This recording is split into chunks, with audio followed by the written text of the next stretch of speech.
দ্বিতীয় দফা বৈঠক নিয়ে অনিশ্চয়তার মধ্যেই ট্রাম্প জানালেন যুদ্ধবিরতির মেয়াদ আর বাড়বে না।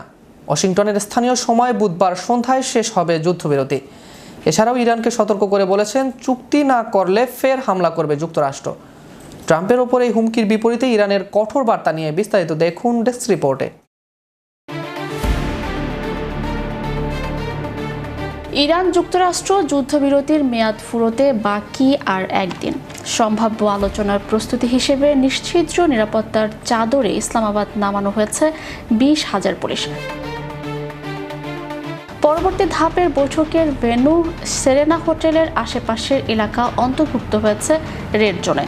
তবে এত প্রস্তুতির পরও অনিশ্চিত শান্তি আলোচনা ভেস্তে যাওয়ার পরিস্থিতি তৈরি হওয়ায় এখনও ওয়াশিংটন ছাড়েননি মার্কিন প্রতিনিধি দলের প্রধান ভাইস প্রেসিডেন্ট জেডি ভ্যান্স।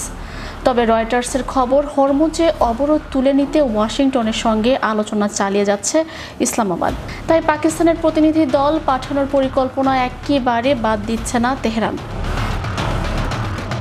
দ্বিতীয় দফা বৈঠক নিয়ে এই অনিশ্চয়তার মধ্যেই ট্রাম্প জানালেন যুদ্ধবিরতির মেয়াদ বাড়বে না।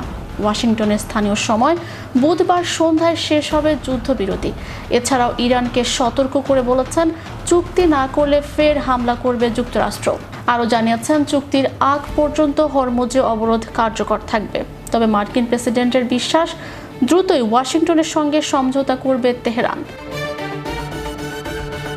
ট্রাম্পের এই আলটিমেটামের জবাবে ইরানের পার্লামেন্টের স্পিকার বলেছেন হুমকি দিয়ে তেহরানকে আলোচনায় আনা যাবে না, বরং শত্রুপক্ষকে বাঘের গালিবাফের বার্তা এমন পরিকল্পনা নিয়ে রণক্ষেত্রে ফিরবে আইআরজিসি, যা দেখে তাজ্জব বনে যাবেন ট্রাম্প।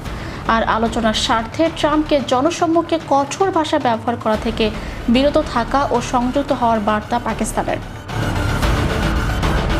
এদিকে যুক্তরাষ্ট্রের অবরোধ উপেক্ষা করে হরমুজ পার হচ্ছে ইরানের জাহাজ। সুজাট্রু নামের এই জাহাজটি ভারতের কান্ডালা বন্দরের দিকে অগ্রসর হচ্ছে বলে জানিয়েছে তাসনিম নিউজ। যদিও সেন্টকম বলছে অবরোধ শুরুর পর ইরান বন্দরগামী ও বন্দর ছেড়ে আসা মোট 27টি জাহাজ ফিরিয়ে দিয়েছে মার্কিন সেনারা। অন্যদিকে দীর্ঘ সময় বন্ধ রাখার পর তেহরানের প্রধান দুটি বিমানবন্দর খুলে দিয়েছে ইরান।